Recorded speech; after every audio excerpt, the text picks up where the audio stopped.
Yep.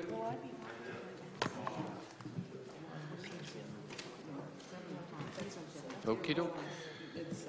Gentlemen, ladies. You're first, ladies first. Yes, you are. You can use the portable. You can either hold it or flip it.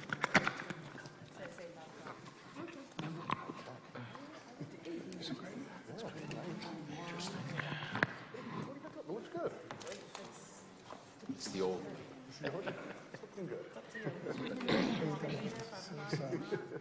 I haven't seen it in a while. I haven't seen you have it.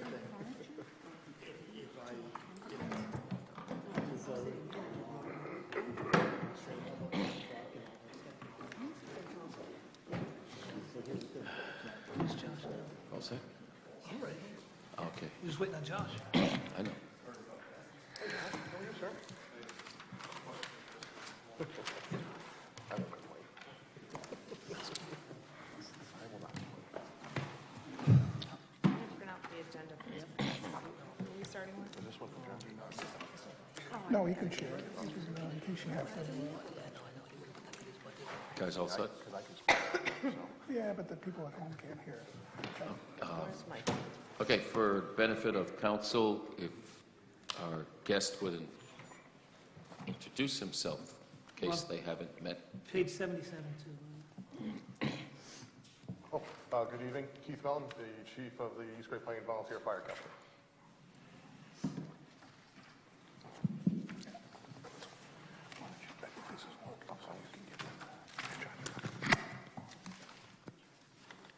If I may, Mayor, just a couple of brief opening statements. Tonight, we're concentrating on the Public Safety Department, particularly the volunteer and the Norwich Fire Department.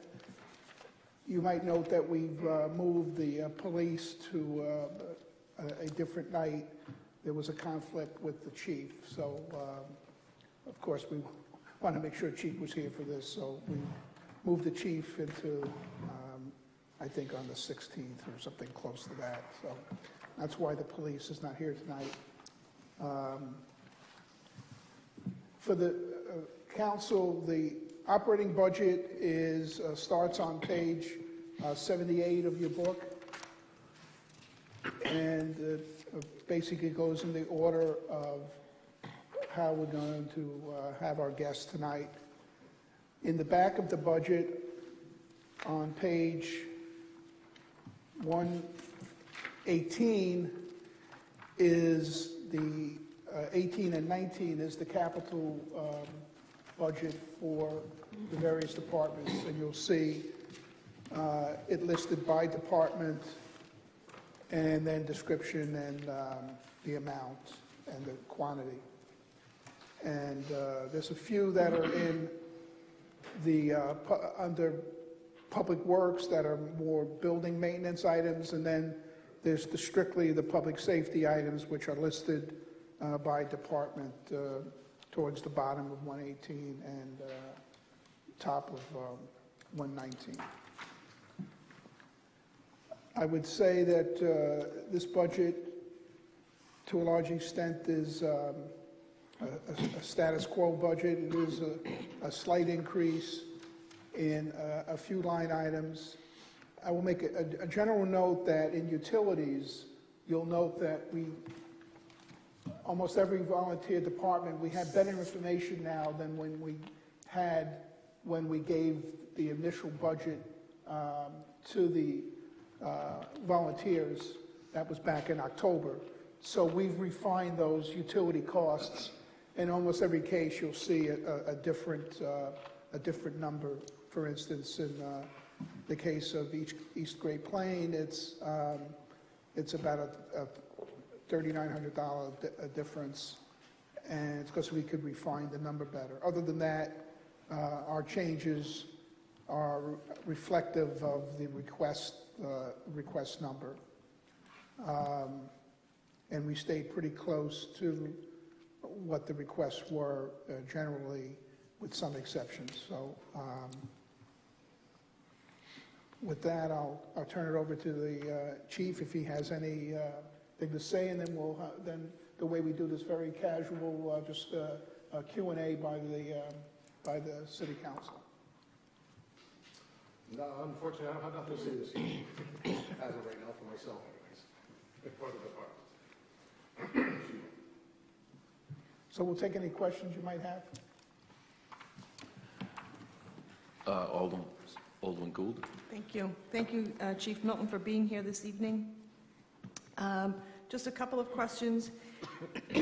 On page 78, we have a line item for materials and supplies. Correct. About a $6,000 increase, although you asked for about an $11,000 increase. Could you explain to us what is in that line sorry. item? I'm sorry? You went from a $22,000 was budgeted for materials and supplies. You requested a $33,000 total in that line. The city manager is proposing $28,000. Can you just tell me what the $11,000 increase was for? The increase is, can you hear me okay? Yeah. Okay. The increase is due to some new equipment that we're looking to purchase for the fire department, some nozzles and such, replacing some other older equipment that is being worn down and such like that. Okay, thank you. And in the equipment and furniture, you have a $5,000 increase?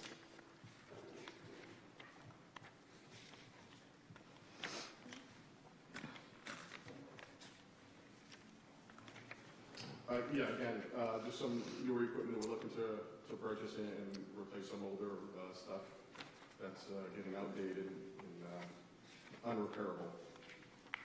Okay, and under building and ground maintenance, asked for a $5,000 increase, although you're getting the city manager's proposed a $3,000 increase.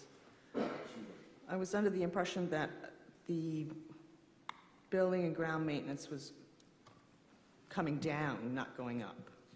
Trying to increase it, like I said, we're in the process of trying to better the property, to keep it longer.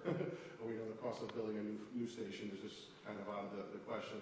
So again, looking to upgrade the stuff and upkeep what we have. So the cost of stuff is going up, as you well know. Okay, thank you. Alderman DeLucia? Chief, unfortunately, you're first at bat, so you're going to travel a learning curve with me, or help me travel a learning curve. Could you give me some examples of what you mean by materials and supplies? A lot of materials and supplies that I do is our basic stuff that we constantly using on a daily basis. Purchasing certain pieces of equipment, nozzles, if it's just a single nozzle versus a bulk purchase of stuff like that. Matter of fact, I actually got my list right here. Thank you, John. I apologize. I took out all my stuff at home when I left, so I apologize. So I'm kind of shooting from the hip. But, yeah. So again, going back to like valves, fittings, adapters that we use on, I don't want to say a daily basis, but on a routine basis that have been damaged, repairs and such. Air pack parts for the air packs and stuff.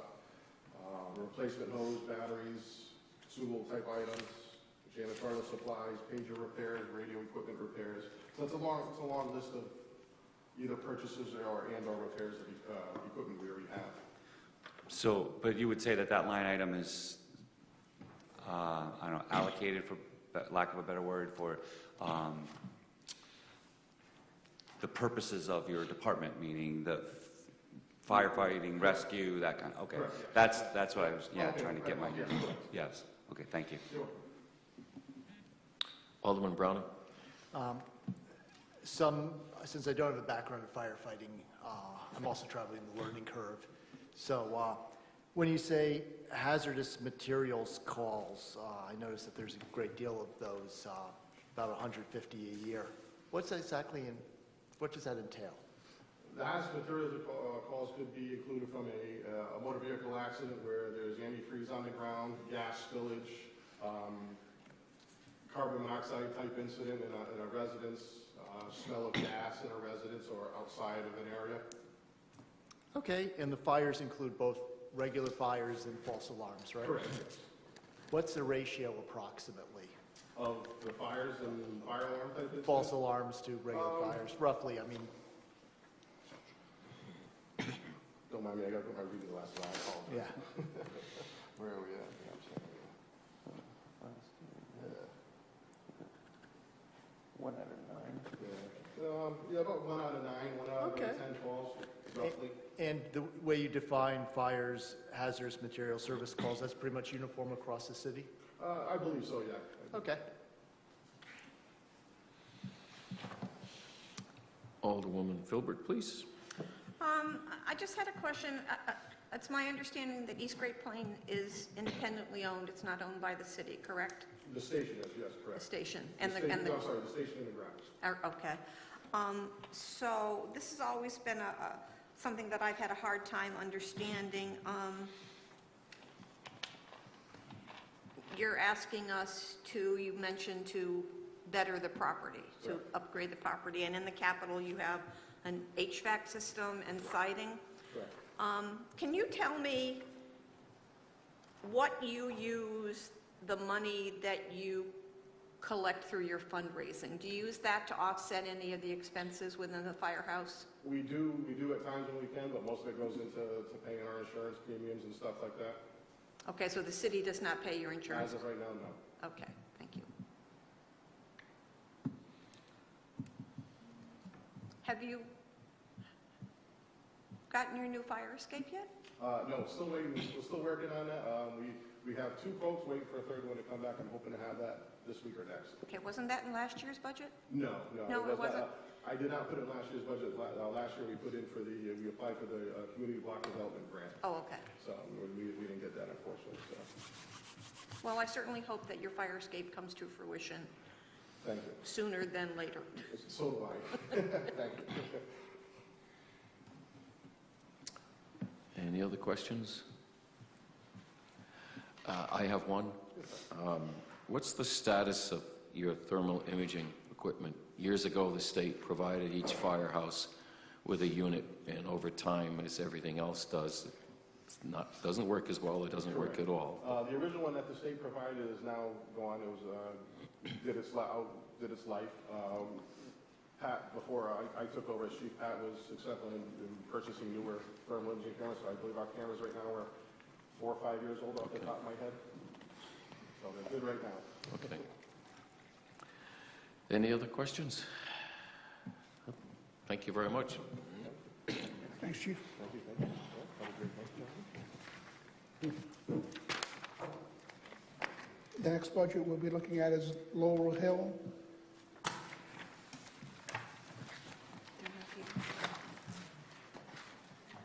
Begins on 79, and the budget numbers are on page 80. Mr. Salomon, Mr. Westervelt's not here. Okay. Do we want to wait We'll, a few minutes? we can try to answer any questions if we can. We have good notes on this, Okay. so if you have questions, we'll try. John, did you want to We have other people. stick with the order?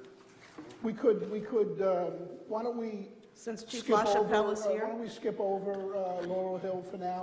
See if he can make it. Sometimes he's on call with his job, so I don't know. I didn't hear from him whether he could make it tonight. Why don't we then go to Ockham? I know that Chief the LaChapelle is chief here, yes. Yep.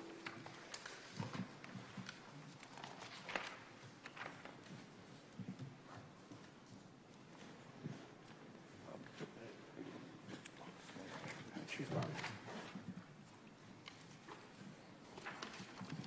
Good evening, everybody. Good evening. Good evening, Chief. Hey, Bobby.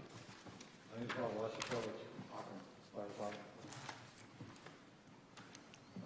Right now, not much comments or anything that other than that, we are doing very well at the station. We've had a good year last year, and this has been slowly growing, and we're getting a lot of training in, so other than that, we're doing very well there, so. And I grant money I got from the state is completed, so that's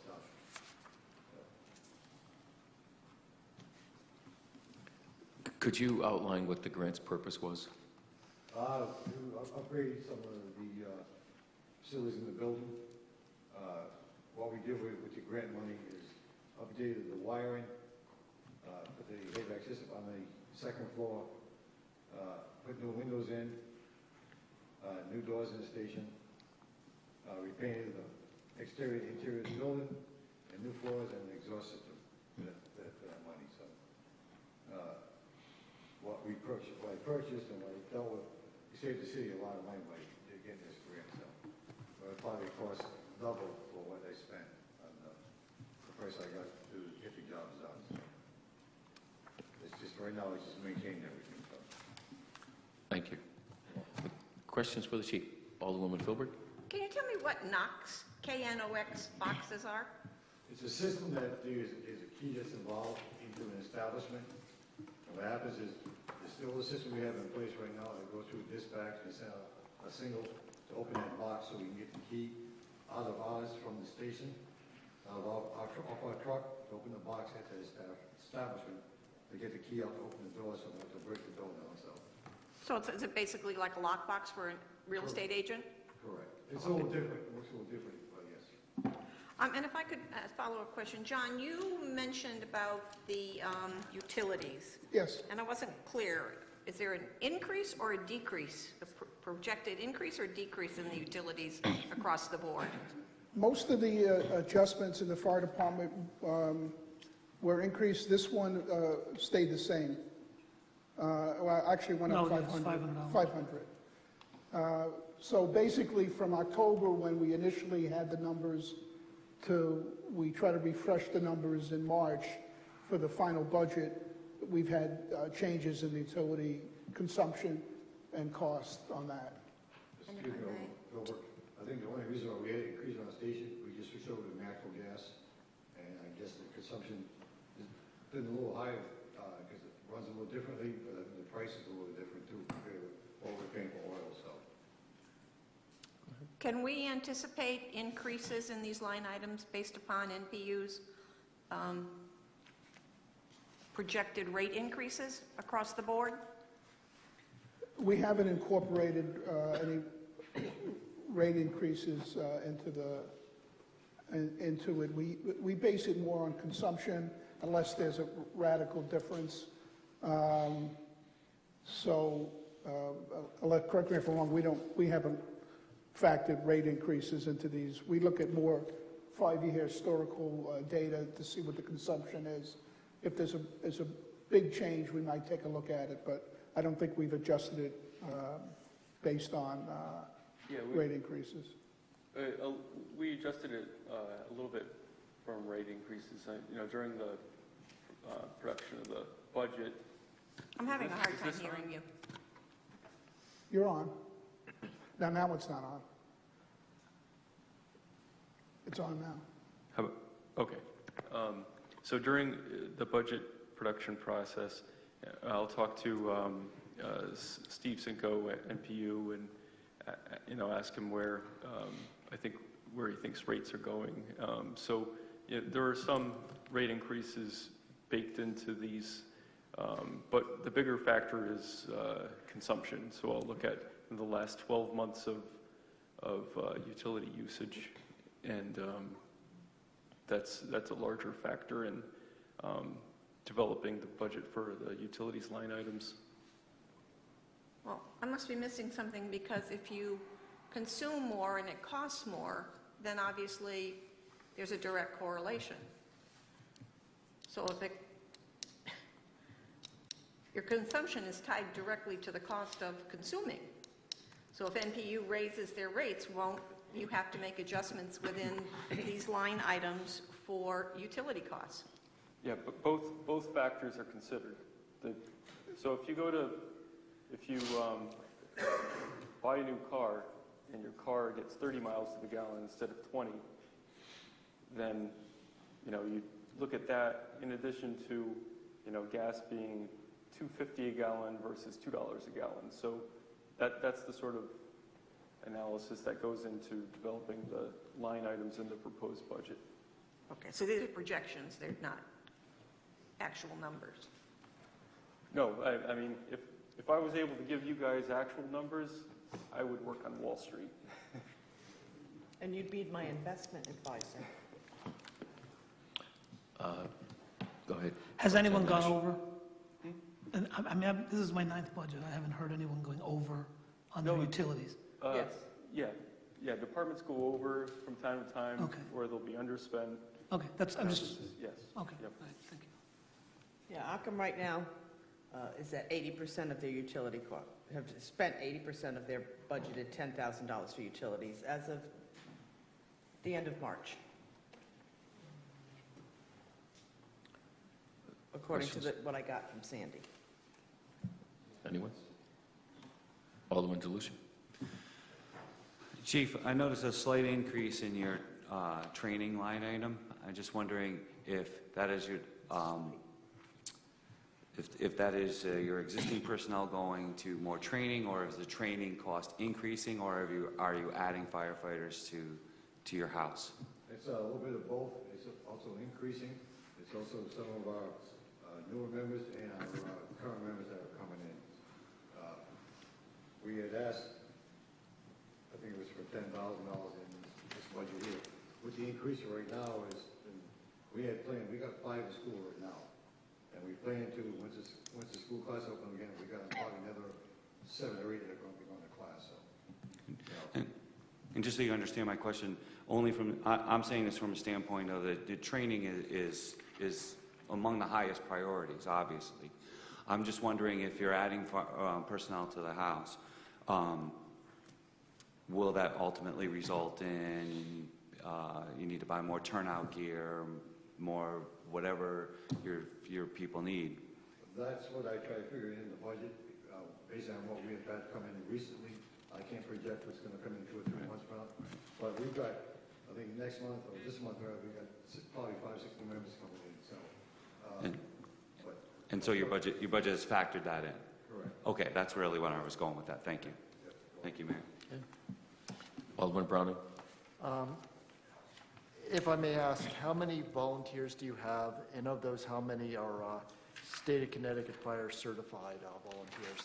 I'm guesstimating right now, I have the information in front of me. I think right now, state certified as far as fire ones, I think we got altogether, I think there's 16 members. I've got another 5 that are going to be certified when the course is going, so. Yeah. Then secondly, it sounds kind of odd expressing my condolences to a fire department, but my sympathies for the passing of Red McKee, and I know he was a big part of your department. Thank you. Anyone else? Chief, your thermal imaging equipment, what's the status? The only one that needs to replace is one that we have on the squad. We still have the old one, which you mentioned earlier. That's about not working. It's a lot easier having one of these pieces of equipment, especially like the squad, if you don't have drivers for the trucks, so you can drive the smaller apparatus to a seal call. It's there. So I didn't put it into capital this year because the cost of everything, they're cutting everything down. So I just got next time around, but it is really needed. So. Okay, thank you. You're welcome. We're all set. Thank you, Chief. Thank you, Chief. I don't have a mirror, so I don't know if he came in yet. He's No? here. No, it's not. Yeah. No. Okay, then we'll do Taft-Ville, because I've heard that the chief from Taft-Ville is here. Yes. I'm sorry.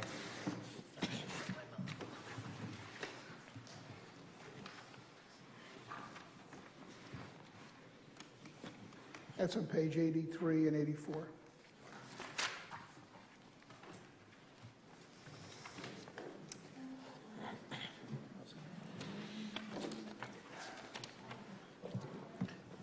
Hi, Chief. Good, yeah. Thank you. Thanks for asking. Just one comment on this. The first line item is professional services. That is for physicals for the department. They need to take place yearly, and we put that in there. It wasn't in there originally, so the department is doing physicals. It just wasn't in the budget originally. We adjusted it to put it in there, so it's not that the chief wasn't planning on doing physicals. We just made that adjustment after the budget was inputted to us.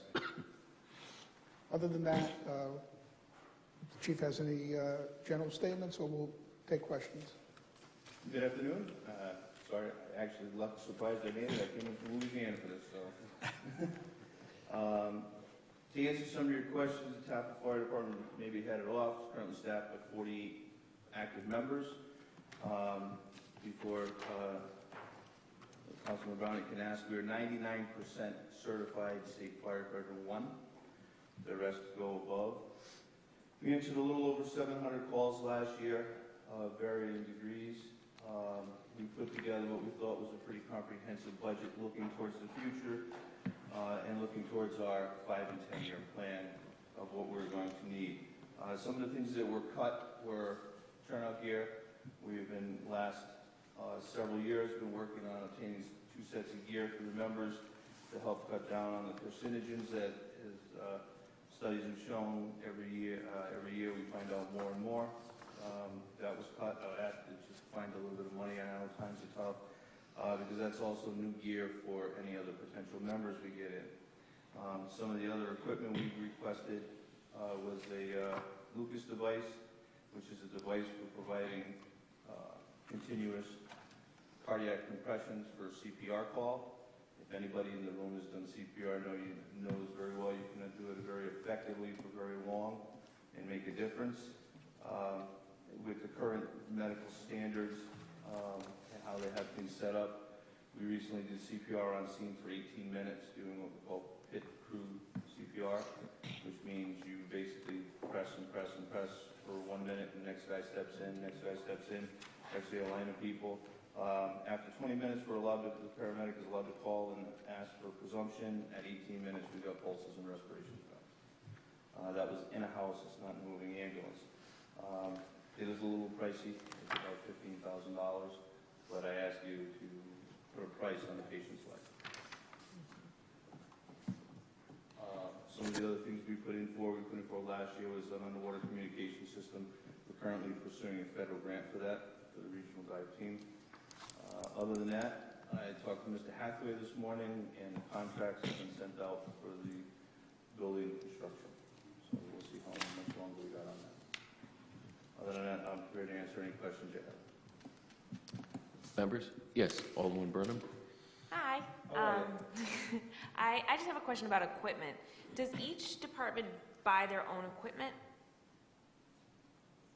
What I'm getting at is, do we employ any value-based purchasing with regards to equipment across the firehouses to try to get any better prices? Most of the stuff we purchase is purchased through the state bid process, so we get the lowest price anyways. Okay. We always try to bundle up as much as we can, and we always look for the state bid.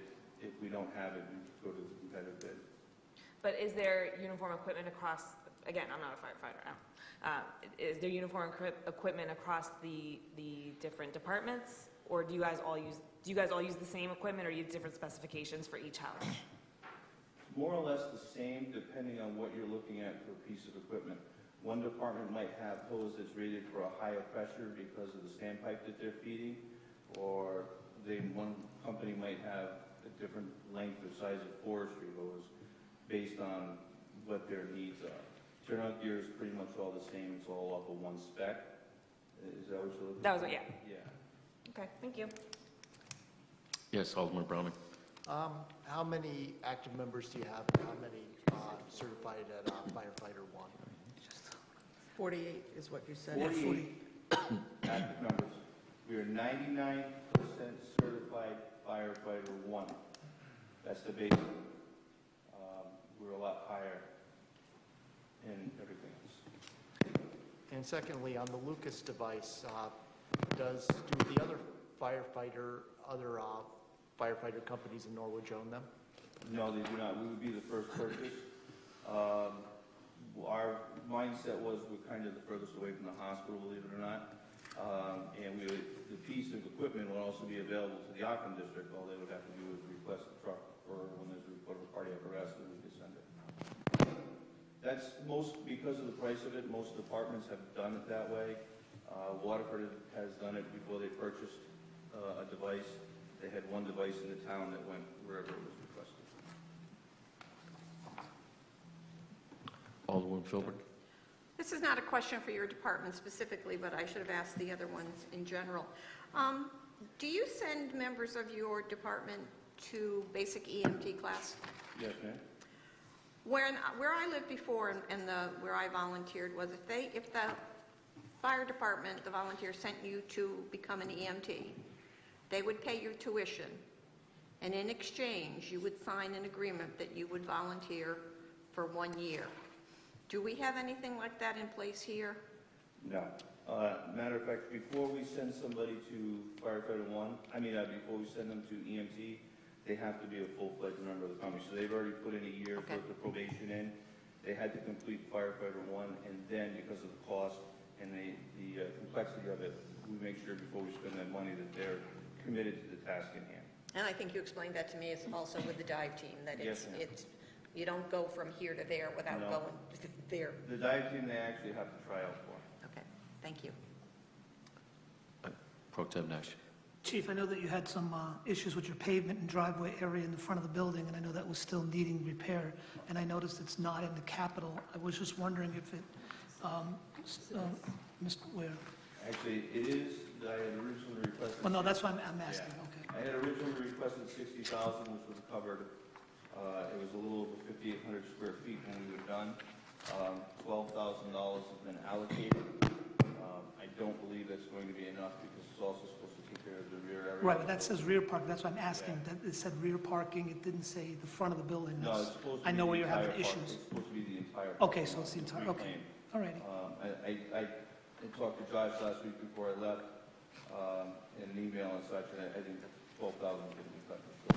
Okay, thank you. Alderman DeLucia. Chief, same question I asked Chief LaChapelle about your increase in your training budget. Is that a function of new members, or increase in training, or increase of the cost of training, or some actually, combination? It's a little bit of everything. Okay. 30 years ago when I started, we would have thought you'd have to take an active shooter class. We just actually took one with the Norwich Police Department. They provided it for free, but there are other things that goes into it. Stop the Bleed program, all of the other things that go along with it. Some of the stuff we've had to go to outside vendors for that we weren't able to get. We do a CPR class every year. Firefighter 1, the cost of Firefighter 1 and Firefighter 2 has risen. Fire EMT has risen, so all of that stuff kind of comes into play with it. So of the new members that are coming in, you have the turnout gear to outfit them? I know that you mentioned that you've included some in your budget, but... We did include some, but it's not enough. The turnout gear is twofold. If you looked at any of the studies on the cancer causing agents, the carcinogens where they're coming from, is a lot of it's from the turnout gear. 30 years ago, we used to throw the gear in the back of your truck and take it home. Now we have it on our racks. It's supposed to be washed after every fire. There are places that are doing decon right outside. So if you take the recent fire from Willimantic, they deconned everybody outside because of the chemicals right there. The couple of the fire departments were very, very short-staffed because they had no extra gear for their people. We're also a creature of habit, trying to get people to wash their gear. They're not going to wash their gear because they're not going to be able to go to the next run because it takes 6 to 8 hours to dry if you don't have a dryer, things along them lines. So by doing it, the International Association of Fire Chiefs and even NFPA is beginning to recommend it, that by doing it, it's you wash one, then you have an active set. It works twofold because after 5 years worth of lifetime, because the gear's only good for 10 years, that gear becomes their backup set. It also works when they get, we go to an EMS call where they get contaminated that way. And I do remember our conversation about this because the nature of the combustible materials that you're encountering has completely changed in the last 2 decades, and it's exacerbating the issue of the turnout gear. Well, it's not just that. There's a push to make the standard that whenever you come out of the building and you change your bottle, you change your hood. And the hood's like $80 a piece. I don't know any place that can comply with that, but that's one of the standards that they're trying to throw out there, which just ties our hands with what we're gonna do. We've currently got enough to issue like 1.5 hoods for everybody. We're gonna be purchasing several more, so this way, after a fire, they can wash their hood and we can go on. Our other problem is I take the gear to work with me and wash it at my job, my firehouse there. Taffel doesn't have a way of washing gear. Yannick has got an extractor, and Occam's got an extractor, so we've got to travel with the gear, so these guys are with gear even longer, because if they're not there to get it, or somebody from Occam can't hang around, or Yannick, now they can be without gear for 24 hours. So it's, like I said, it's twofold, and as the people come in, you know, the old gear we used to have doesn't cut the mustard for inspection at fire school. So we don't spend any money until about month 10 or 11. Once it looks like they're really starting to, gonna work into being a productive member and stick around, then we'll get the gear. Until then, no. Because it's all custom fitted for everybody. Thank you. Alderwoman Philbrick? Sorry, Chief Jenks, as I go through this, I noticed things that I should have asked other people. I noticed that East Great Plain is asking for turnout gear, washer and dryer, so this would be a special washer and dryer, I'm assuming. You talked about an extractor. It's the same thing. It is a special washer and dryer. It is an extractor. It has to maintain a certain temperature to remove all the contaminants, both the bloodborne pathogens and the carcinogens. Okay, because the other thing, there have been studies recently, well, not so recently, I remember seeing something on PBS a number of years ago about the direct correlation between certain types of cancer and the contamination from exposure to certain chemicals in the line of duty. So I think that I have always said that public safety is my first concern. If you need to have turnout gear that protects you not only from the fire, but you need to have turnout gear that protects you from the long-term effects of exposure, so that 20 years, 30 years down the road, you don't find 6 members of your crew with some type of cancer. So these are investments, I think, where they're like unfunded mandates in the school system. We have to do them.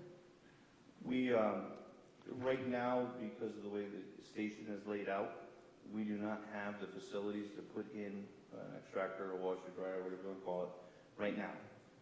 After the addition is done, we believe we have an area that we're going to be able to modify to be able to come next year and look for it. But right now, we've been using everybody else like we have. Like I said, I take mine, I take some of the gear to work with me. But you're carrying it in your vehicle, so you're exposing yourself to... I agree with you, but if you've ever seen the back of my vehicle, I have 2 tubs, one loaded with turnout gear, myself, my command stuff, and then my dive gear.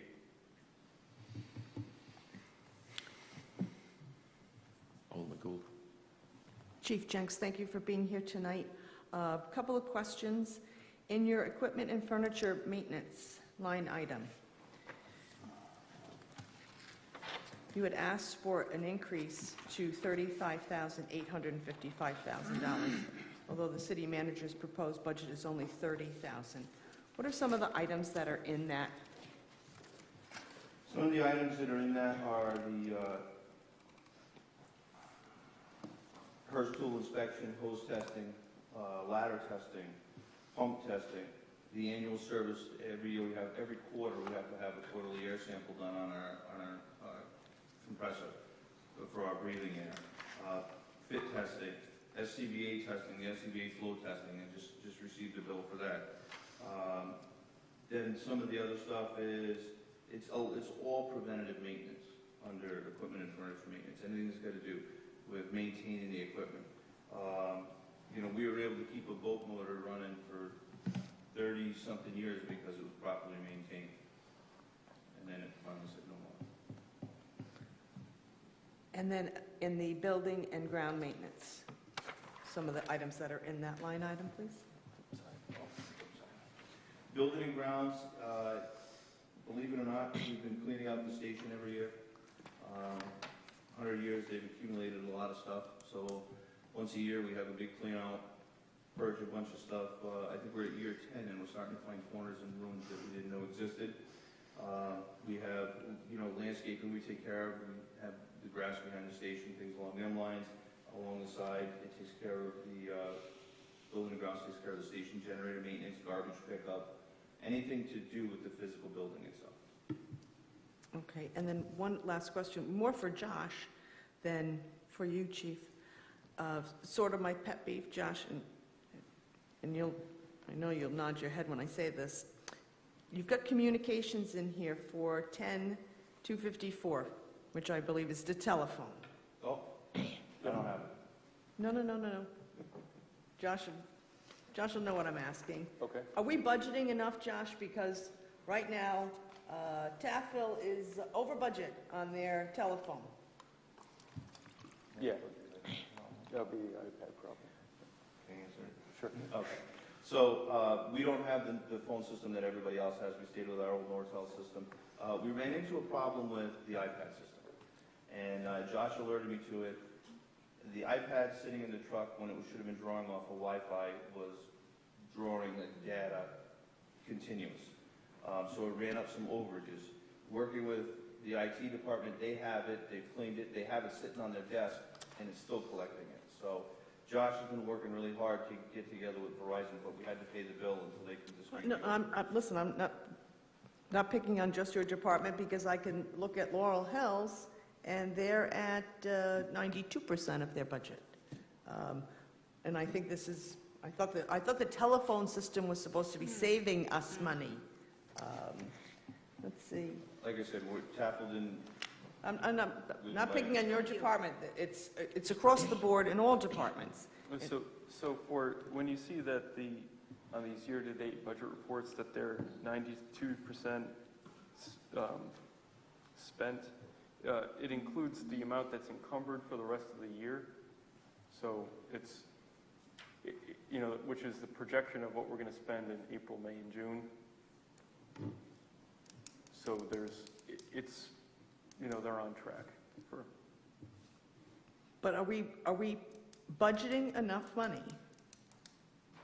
Yes. If we're over the percentage used of what we budgeted for all the departments, not just the fire departments, but a lot of city departments are at, 90%, 86%. Right. And we still have a few months, we have 3 months left to go.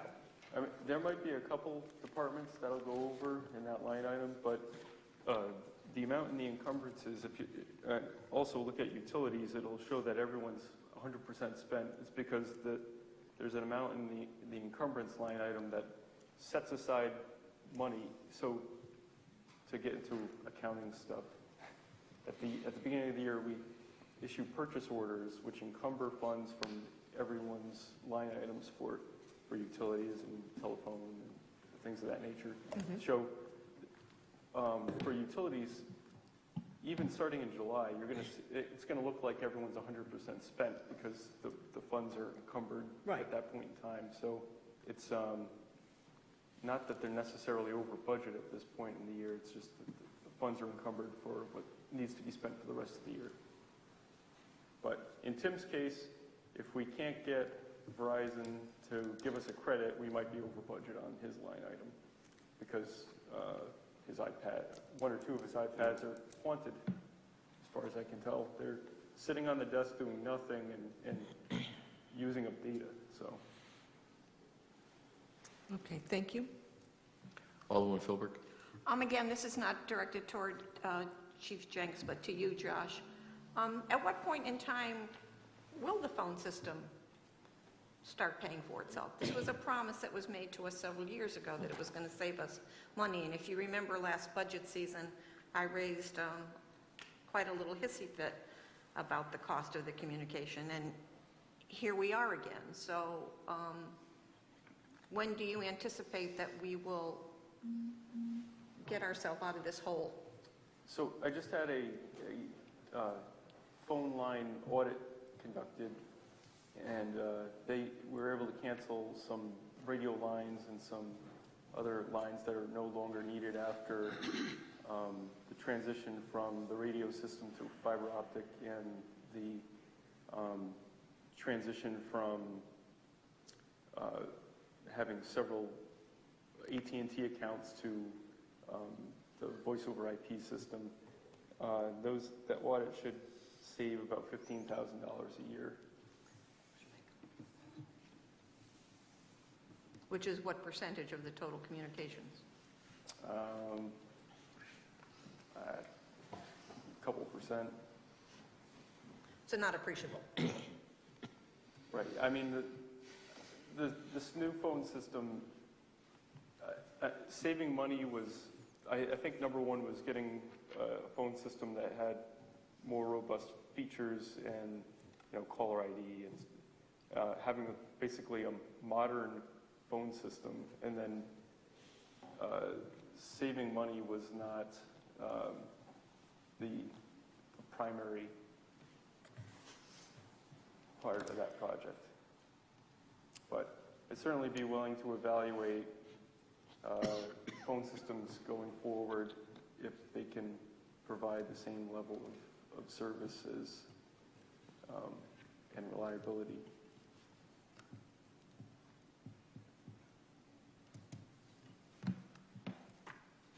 Chief, thermal imaging equipment, what's your status? Over the last several years, the last 10 years, we replaced the state camera that was given. We went from having a 15-pound brick to one that weighs about 3. We actually currently have two mast-mounted ones for the firefighters to wear on specific apparatus. So the ladder truck has one, and the engine has one. It's actually right in their mast. We didn't budget for another one yet. We'll probably be looking at another couple of years to replace them. Unfortunately, it's like anything else. You buy a computer today, by the time you get it home, technology's already outdated. But I would willing to venture a guess that within the next 5 to 10 years, they're going to be mounted in every mast. Thank you. Anyone else? Thank you, Chief. Thank you for your time. Thank you, Chief. Thanks, Dan. The next budget is Yantic, and that's on page Chief Westervelt is here now. 85 and 86. Do we want to take Chief Westervelt? Oh, yeah, if he's here, I'll get back in. Thank you. That's the problem about sitting here. Oh, no, you need a mirror behind you. Yeah, I need a side view mirror here.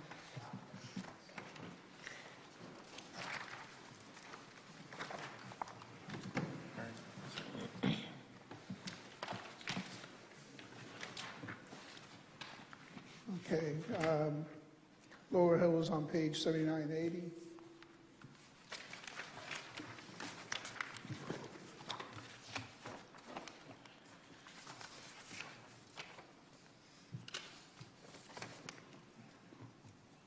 I don't have any opening comments. I don't know if the chief does.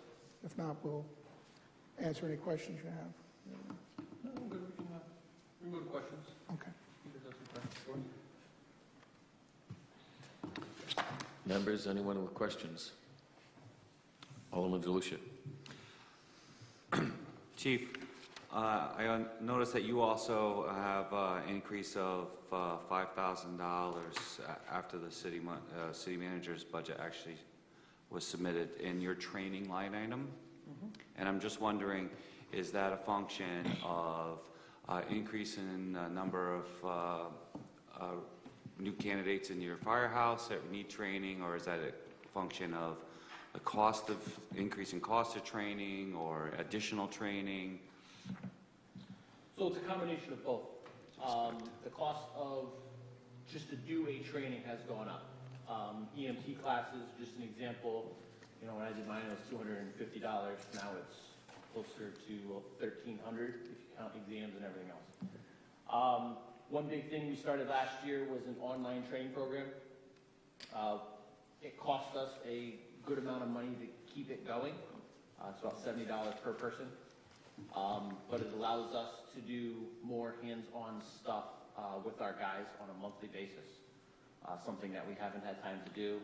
We sit and do PowerPoints just to get our yearly trainings our OSHA mandated trainings, we're trying to fit those in there too, so guys can do those more at a pace that makes it a little easier for them, and we are still accountable for the things that are required of us. So there is some money that is going towards that. It's going to cost about $4,000. So that's the sum of the increase. So have you added new firefighters or new candidates to your house? We're always getting guys. So I always plan on having about 4 or 5 guys that come in each year that need additional training. So that's kind of what I plan on. I hope to have more, but that's kind of my average, is about 4 or 5 guys I train on a yearly basis. So that's kind of what we plan on. And would you say that you're properly equipped or I should say properly budgeted to equip them, turnout gear and the like? Well, so if we're talking about gear, if everyone noticed the capital, every year, first thing I put in for is gear. I always ask for 6 sets of gear. That is to keep up with the rotation. Currently, we have 2 in our budget. If I need 6 to keep up a rotation and I only get 2, that is not keeping up on my rotation. So that is a concern going forward. How that will work out is we kind of play that by year. We are behind in our rotation. Fire gear is only good for an interior firefighter for the first 5 years as a primary set. Then we try to rotate it out. Guys that are brand new coming in can get sets that are 5, 6, 7 years old to go do their initial courses. But once they become a firefighter, they need to get a new set, which is what we plan on every year. So that is something we are going to have to address going forward. But to answer your question, yes. I mean, right now, guys have exactly what they need. There is no spare. If I get more people in tomorrow, we have to kind of figure out how we're going to get them here. Chief Jenks was very informative about the extractor and the cleaning process that's required. Are you currently outfitted in your house to do that? And if not, how are you getting that done? So we actually got a grant through the federal government. I was assistant chief at the time, so about 9 years ago. It was 95% paid by the federal government to get an extractor, the washing machine. So we have one in our firehouse that guys use on a regular basis. We actually, last year, picked up a dryer. It was taking too long for people to dry their gear. It's taking them days. When they don't have a second set, it can't take days to dry gear. So we got a dryer, it takes about 6 hours now to thoroughly dry their gear. So that is something we've been improving on over the last couple of years. All right. Thank you. Alderman Browning. How many active firefighters do you have now in your house? Active members, we have, it's an interesting question, because active members in the Laurel Hill Fire Department, we have about 35 right now. But we also have 10 CERT members too. They're active through emergency management. And we just did an open house last week and handed out an additional 24 for the CERT. But for Laurel Hill Fire Department, we have about 35. And those are pretty much all firefighters? It's a mix. Firefighters, EMTs. Okay. We have a couple people who are just EMTs. Majority of everyone else is firefighter. Okay. Or a combination of both. Alderman Filbert. You talked about your online training at its cost of $70 per person, give or take. How does that relate to the CERT training? You talked at the open house about taking the online training. That's going to be included in there as well. We're trying to figure out how we're going to play that in. But a lot of stuff applies to both parts. Your OSHA, bloodborne pathogens, all of, sexual harassment, ethics that are hot topics right now. So all of that's going to play in there as well. So we're just kind of trying to figure out how that's going to work in, but it will eventually be part of that CERT team as well. Alderman Gould. Chief Westervelt, thank you for being here tonight. You mentioned the extractor that you have at Laurel Hill Station. Could other departments in our area use your washing machine? Absolutely. All they need to do is ask. And the dryer?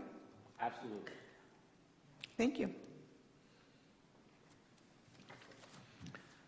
Anyone else? Chief, your thermal imaging equipment, what's its status? We actually got funding for that last year, and we are in the process of trying to procure a new one. We only have one in our primary engine, so we're looking at best ways to purchase that going forward. But we did get funding through last year's budget for that, so we are looking to replace it this year. As we speak, actually, my deputy's looking into it. Thank you. Well said. Thanks, Chief. Thank you, Chief.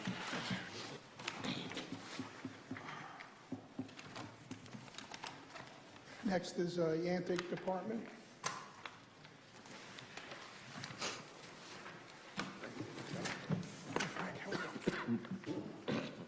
That's page 85 and 86.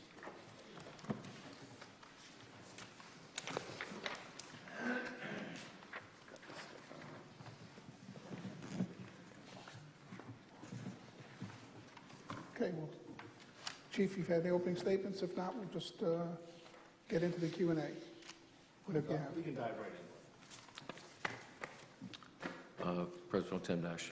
Chief, I'm looking at your budget here, and I'm a little concerned because it's a $57,000 difference from what you requested to what you're being rewarded. So I have a few questions. Professional services went from $24,000 to $14,000. It's a $10,000 difference. Can you do this? I mean, $24,000 is a lot compared to $14,000, so I'm just wondering what the impact on your department will be with that. Well, through the budget process, working with John, Josh, to give and take. And, you know, the budget's put together far in advance of when we actually need it. So we're forecasting certain things, and through the process, we were able to bring that number down to the proposed $14,000. So the department will be okay with that. Okay. Then moving on down to building and ground maintenance, I'm not sure if some of that was maybe slid into capital, but that's a $33,000 difference. Yes, some of those items were removed and will be funded elsewhere. Okay. And then the last one is the licenses, $6,000 to $2,000, which is a $4,700 difference. I don't know what licensing that you're going to be missing on or not being able to get again. No, actually, because of the way the renewals were coming in, we're going to be okay. So Okay. the adjustment's also adequate. So not that anybody's ever happy, but you're okay with this 176 versus the We'll be 2? okay, yes. Okay, thank you, Chief. Alderman DeLucia. Hello, Chief. So the difference in a building and grounds maintenance, I mean, from nearly 64,000 down to 30,000, looks like. What items are being funded elsewhere, and where else are they being? Where are they being funded? Okay. For example, our budget is broken down granularly on a spreadsheet provided to finance. So every item that's under building and grounds, for example, the overhead door replacement on the annex building, we've opted, it's $10,455 we had asked for. We opted to make a $1,000 repair to get us out a little farther, maybe till next budget cycle, and we took that $10,000 out. So we were able to reduce that. An HVAC repair was also removed out of that. So we took things out of it, and we're going to, instead of installing an HVAC system for $18,000, we're going to replace the through-the-wall air conditioners at a much less cost. It's not the best way to cool that space, but it's a lot cheaper, and it's going to get us a few more years out of that system. And just on that one item, that's the space we were standing in when we had the conversation about the HVAC during a public safety meeting, Yes, right? yes. So, yeah, exactly. Just that so I spreadsheet understand, we had was specifically about those air conditioners. And your training increases is a little bit less than some of the other houses. I think I already know the answer of how that breakdown happens, so we'll skip the training question and go right directly to do you have the gear that you need for new recruits coming in? Yeah, so our budget is put together with the anticipation of 4 new members a year. And then we use an average over the years past for wear, failure, and just general replacement. So it works for us the way it's designed. And I wasn't quite clear what Chief Jenks said. Do you or do you not have the extractor and the dryer to clean your gear in your firehouse? So we do have a washer and a dryer, an extractor and a dryer. It's the smallest ones in the city. There's actually one set of gear at a time, or actually one garment, whether it's a coat or a set of pants. Okay. So when we do come back from the fall, there is a process. That equipment is approximately 10 years old. The washer's been repaired a couple of times because the duty on it is pretty heavy. It's a severe duty unit. And we'll probably be looking for a replacement on that unit in the next couple of years. Okay. Thank you. Welcome. Thank you, Chief. Alderwoman Philbrick. Chief, can you explain to me about $299,000 for 31 self-contained breathing apparatus, regulators, and masks? When was the last time you replaced these items, and how many? All right. So the SCBA replacement request was made this year based on other volunteer departments in the city have replaced their units and are working on a newer generation at a new standard on their packs. The two departments that currently are not operating on that standard are the Yannick department and I believe the city department. John, I don't know if you can answer that. Is that true still? Yes. Okay. So I don't know if the city requested it or not, but in our budget, we did request replacement of those packs to be on the current standard with the rest of the city. So we're operating on the same characteristics. So that would outfit your entire crew? Correct. It would. Okay.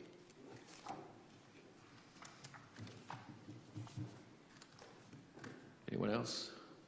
Alderman Gould. Good evening, Chief Blanchard. Thank you for being here tonight. I have a question on your training budget. You're going from a projected budget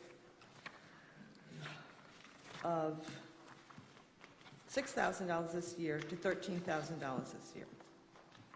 To $13,000, from $6,000 this year to $13,000 for next year. That's right. Oh, wait a minute. I'm sorry. I'm on the wrong page. Yeah. From 19, you asked for 28, the city managers proposed 22. In there, will you be on schedule to be doing the training for ethics, sexual harassment, and bullying? Is that in your schedule? I know the answer from Laurel Hill because we had the conversation. I know that EGP is almost completely done with their membership taking that training. And I just wanted to find out if Yantic will be also requiring their members to take those training classes. Yes, we will. We received an email from HR approximately 3 weeks ago requesting our roster emails and login information so they could set us up with the online training program. So that process is underway. We have not started the training at this time. We will take part in that process once we're set up. Okay, thank you. Any other member? Alderman Browning. That's a question I ask everyone. How many firefighter ones and above do you have in your house? So our bylaws require us to have the Fire 1 certification from a new member within 24 months of joining. That puts us at a minimum at any time of 95% of our membership certified to the Fire 1 standard. And right now we have 58 members on the roster. Thank you.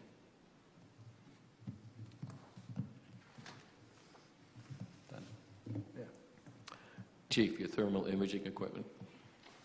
Thermal imaging equipment. Well, since the state provided equipment back in early 2000, we've gone through 5 units, and currently we are operating 2 units. And we do have 2 mask-mounted units. So we're looking for some handheld units for our written team responses, which are smaller, less expensive, compact, able to give to each individual member on that team of 6. So our handheld larger units are okay, and we're requesting funding for some smaller units at this time. Thank you. They are funded in the capital budget this year. Anything else? Thank you. Thank you, Chief. Thank you, Chief. Good night. Okay. Norwich Fire Department, on page 75. Chief isn't here yet. Is Chief here? No. We're running ahead of We're schedule. running a little ahead of schedule.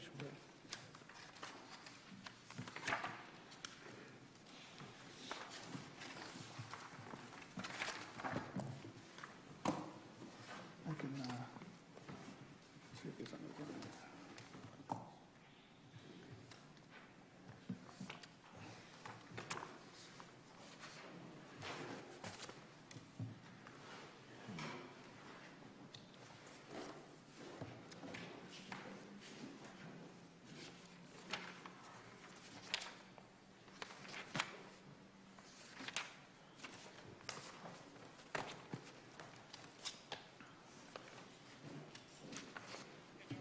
Hey, Chief, we're running early, so if you're in the vicinity, you can come on up.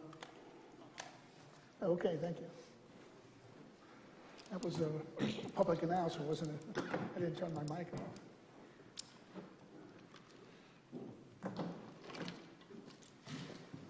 He's on his way down, so No- it should be No momentarily. problem, we're ahead of schedule.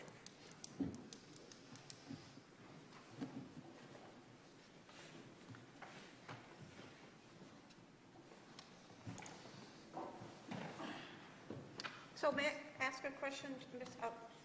Absolutely. So I would assume, Josh, that both Yantic and East Great Plain have, was it as 501c status? 5013C. 501c? I believe so. If Yes. East Great Plains does. I can't speak for Yannick, but EGP does. Yeah, if it's not that code section, then it's another code section that would be a nonprofit status.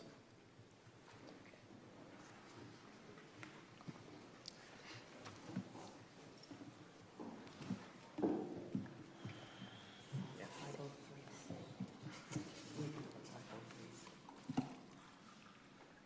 And we have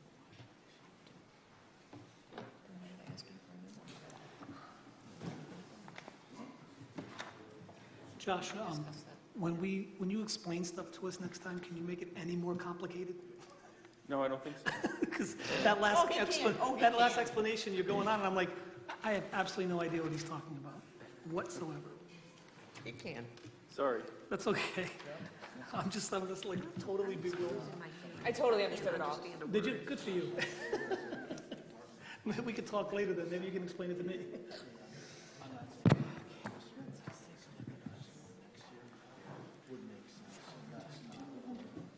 The more he repeats it, though, the more I get it, though. It's just the same thing. Same thing.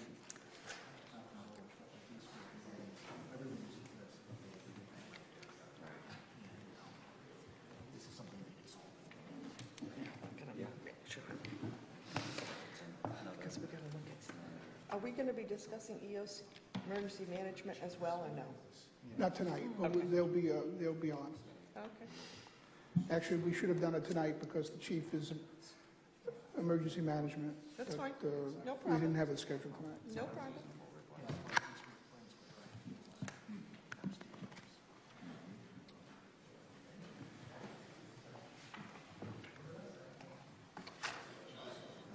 I think it would be helpful.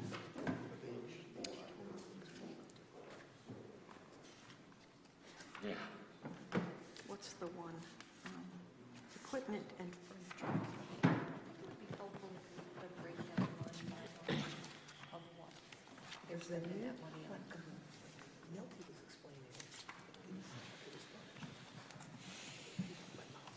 Peter, are we in recess?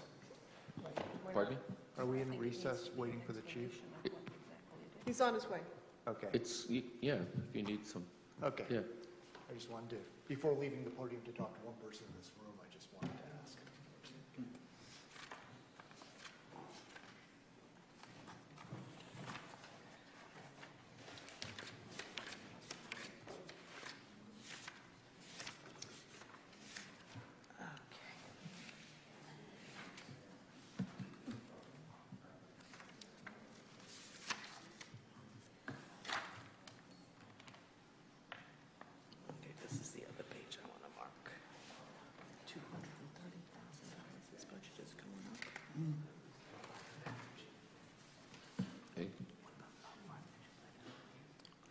hasn't gotten back to me.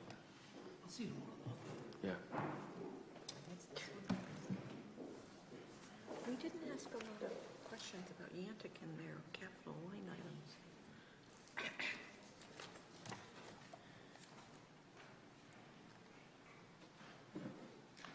They're considerable.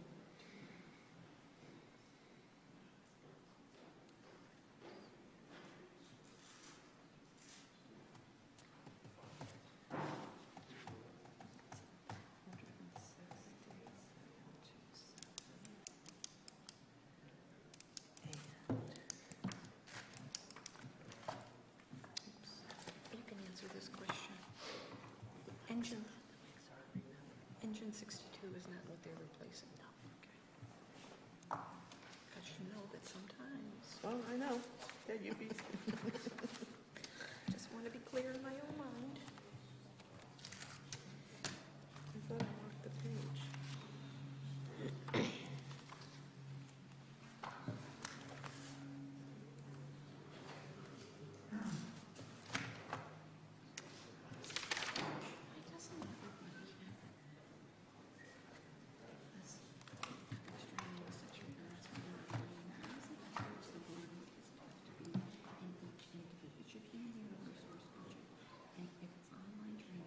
It doesn't cost anybody anything.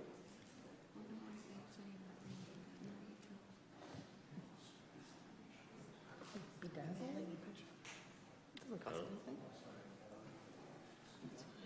I mean, maybe they're charging.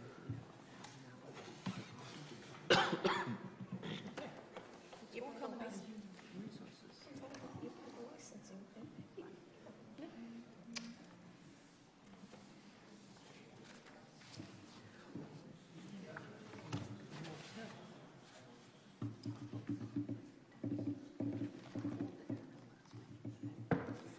Did Claire, was that call you? Yeah.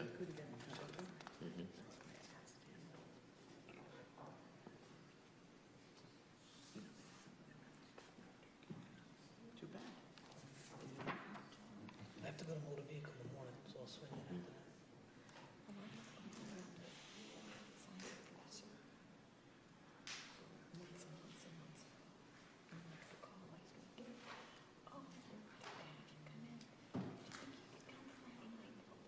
We don't have anything tomorrow, right?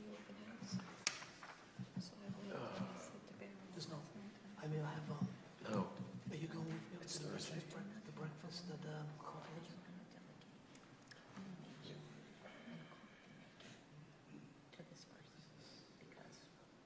Then there's the, you said you might be tied up on this court meeting.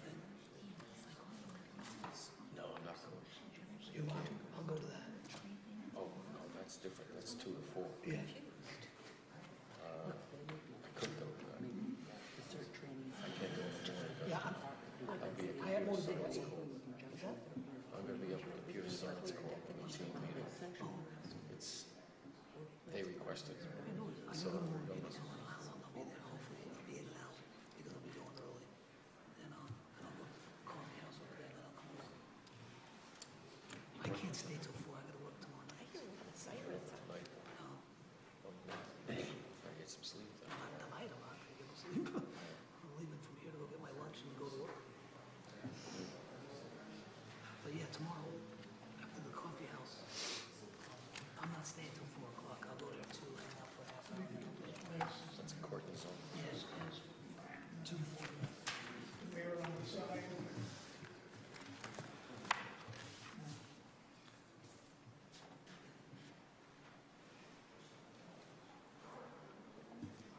And then we have Thursday, we have New Start.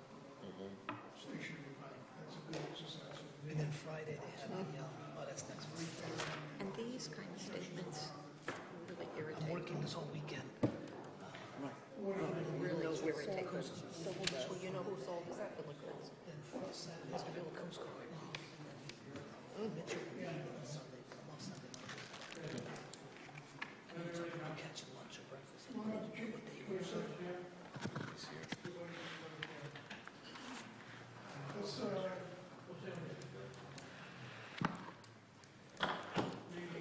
Hey, Chief. Hi, Chief. I'm really excited because We'll do Deputy Chief. Tonight I have with me Battalion Chief Montoya, Richard, and Director of Training and Safety, Maggie, to assist me with any questions that you may have. So please feel free.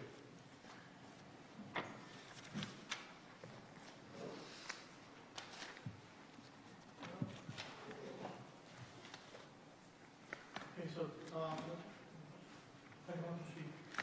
I'm turning it on. Okay, here we go. I don't have an opening statement tonight. I'll reserve that for the chief if he has one. Then after that, then we'll get into question and answers, basically. So I'll turn it over to you at this point, Chief. Thank you, sir.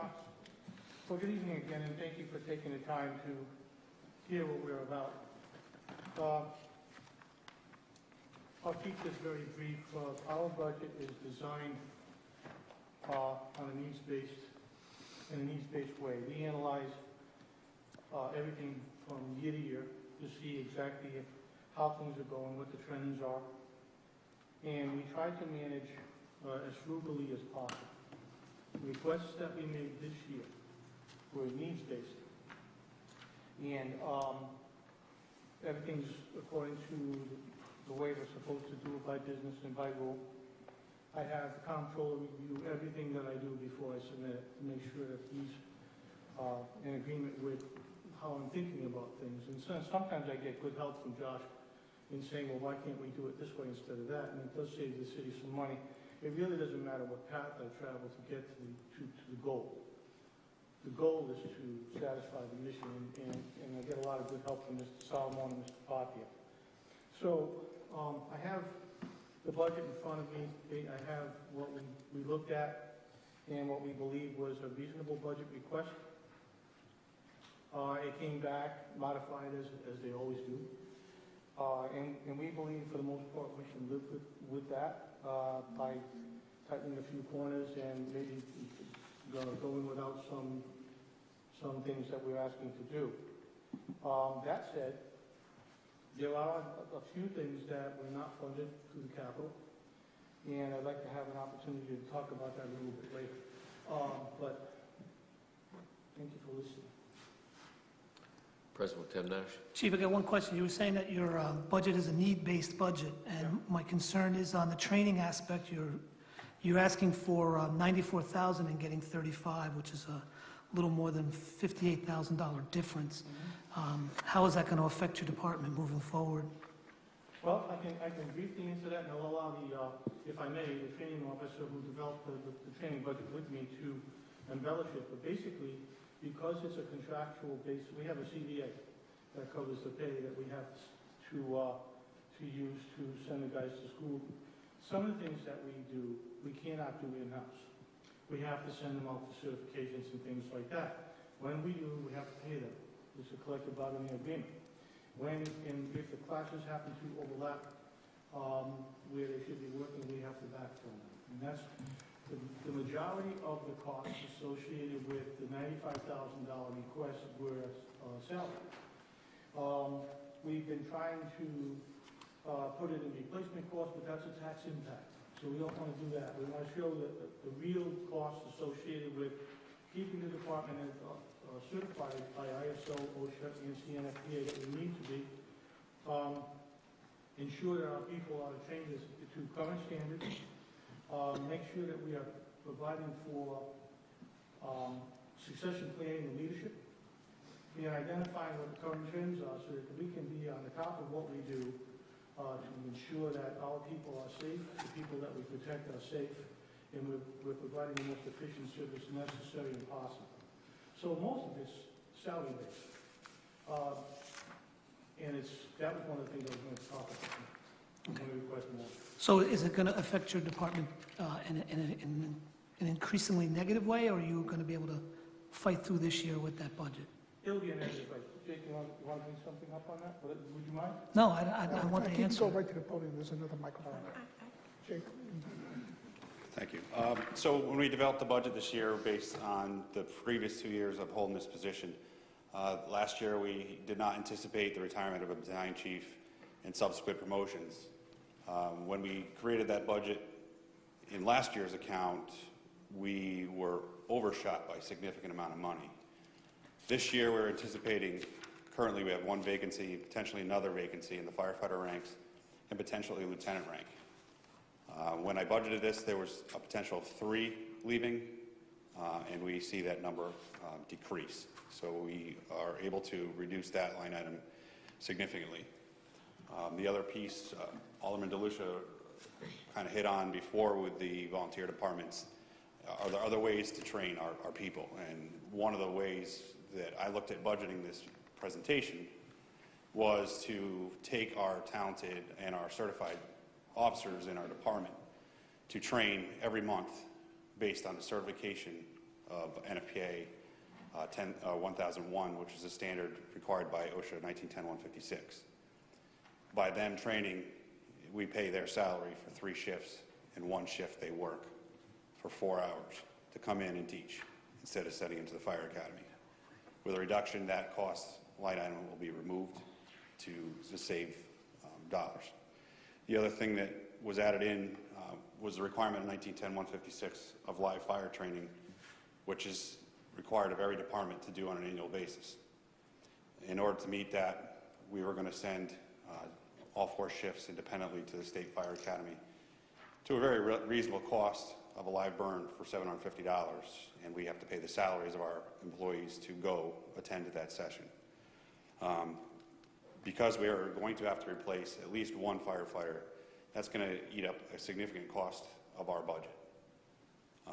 As Chief Westervelt stated, we do use the Target Solutions online system. We introduced Laurel Hill Fire Department to that system.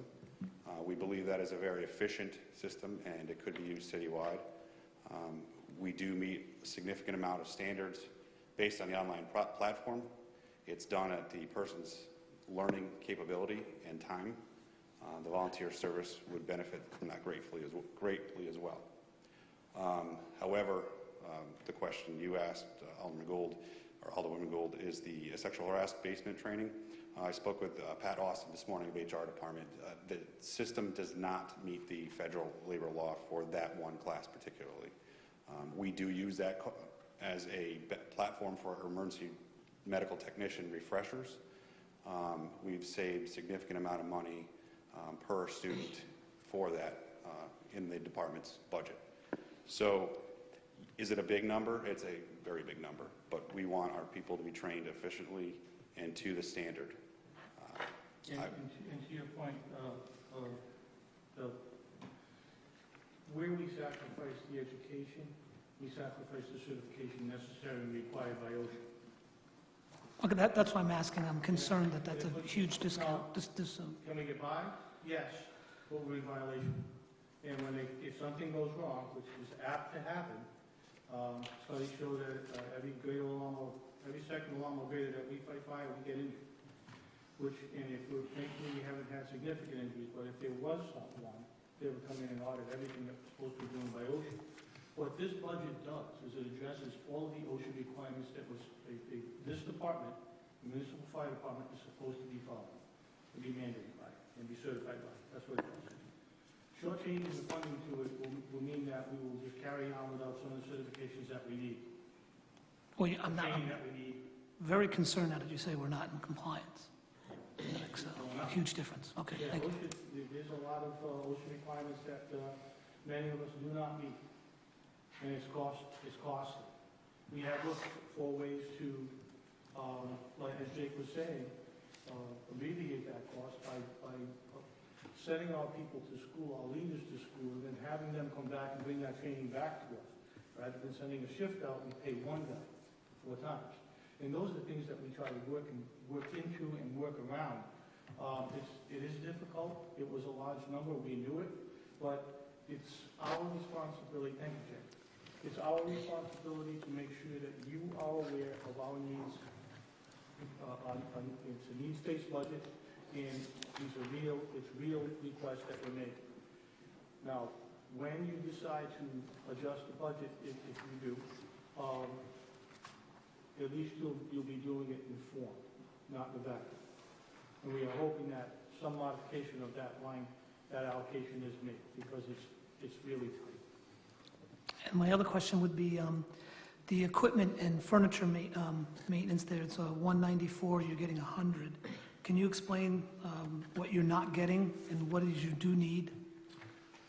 Well, that's an interesting question. What we end up doing is spending most of that money on an as-needed basis as the year progresses. As we work, we break things.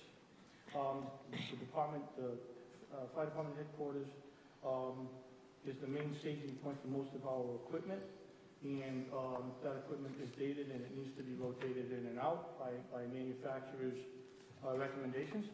We do that and we replace it as we go. Turnout is a good example of that. It comes out of equipment. But for line, we know that we have, hang on 1 second. Let me just take a look at it.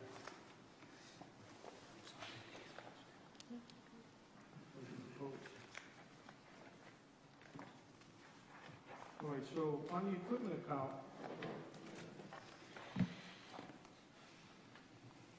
and there's a lot of professional services costs that are beyond our control. So the money that we asked for, which was $112,602, that's what we asked for. 69% of that money, 69.79% of that cost are for things that we have no control of. For example, radio maintenance contract, tower maintenance, emergency reporting, dispatch support, fizz tester, target solutions, maintenance certification for the air compressors, TNT rescue system service, ground ladder testing, annual extinguisher inspection, SCBA flow testing, extinguisher hydrant testing, SCBA testing, hydrant testing, RPO lease, cooler rental service, the AEDs that we have, SCBA repair parts, PPE repair parts, along with the rotation of equipment that we have to provide. This year was 6 firefighter helmets, 24 hoods, 6 sets of boots, 12 gloves, 10 bucket pants, 2 full sets of PPE, and 12 coat and pant. So the answer to your question, line item wise, that's 70% of my budget right there. So really, what I'm looking at, if you get right down to it, of the $194,860 that we asked for, I really only have $82,000 to spend on things that I can't foresee. It's an expensive business. And every time we roll out the door something, it costs us money because things break. It's a violent occupation. That's why. Thank you, Chief. And the members? Alderman Zalusha. So, I asked earlier about materials and supplies, and it was my understanding that the things that you're outlining under equipment and furniture maintenance are the things that are being identified as materials and supplies by the volunteer departments. You're saying these are the things that break as in the course of doing business.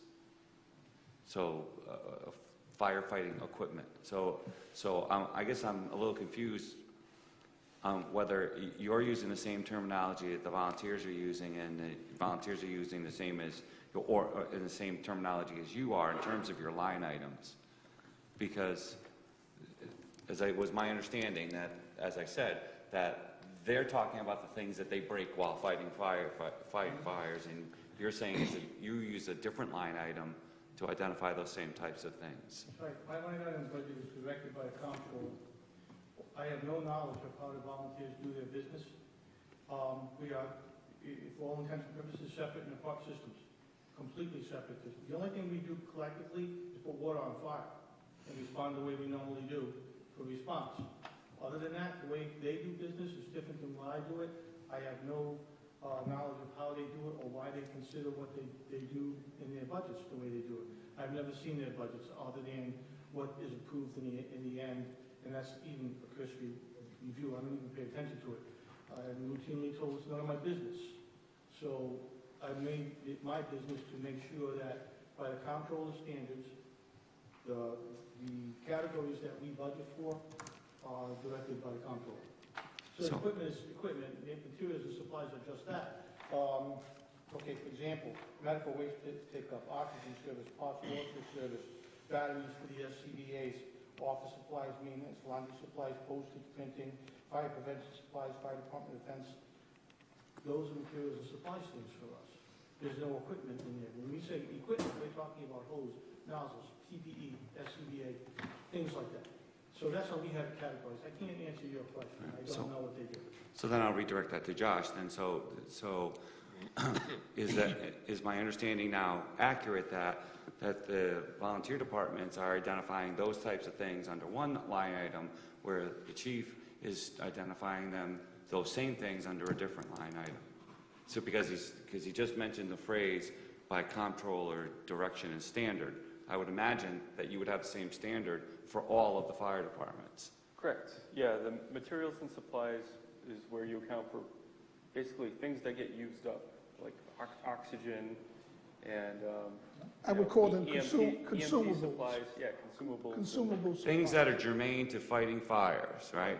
That occasionally break. Should be under, is that what? Not necessarily break, but in other words, there's a certain allotment for foam to fight the specialty fires. When you have to replace the foam, you take it out of the supply budget.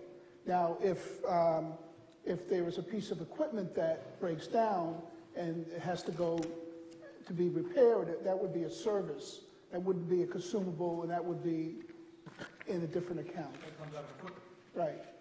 And also, we are directed by OSHA as well. There are 29 CFR 1910, 1030, the medical waste pickup. We have to follow these things.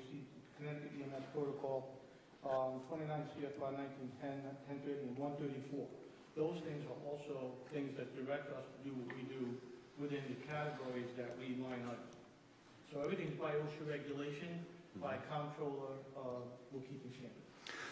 So to simplify the example, in my shop where I work, I have a plotter, a wide format printer. I go through paper, that's a supply. I go through cartridges, that's a supply. But if the plotter itself breaks, that's a piece of equipment. Exactly, that's what we do. Okay, and that's essentially that could be somewhat, I understand, overly simplified example of what you're talking about. Exactly. Okay, thank you. I understand better. So now let me circle around back to the training part, because I'm concerned with something that you mentioned, that I want to be sure that the fact that you're almost $60,000 reduced from what you're requested to what is being proposed in the city manager's budget does not leave us in a situation where we're not meeting the training and certification requirements. Because, and the reason why that has so much of my attention is not just the 60,000, but the fact that the increase in the volunteer departments is so small compared to the increase that you need. And I know that there's other factors there, but I just want to make sure that, again, we're meeting all of those training standards citywide, regardless of what department we're talking about. Well, okay, let me see if I can work backwards on that statement. We don't have a citywide standard. There's 6 separate systems.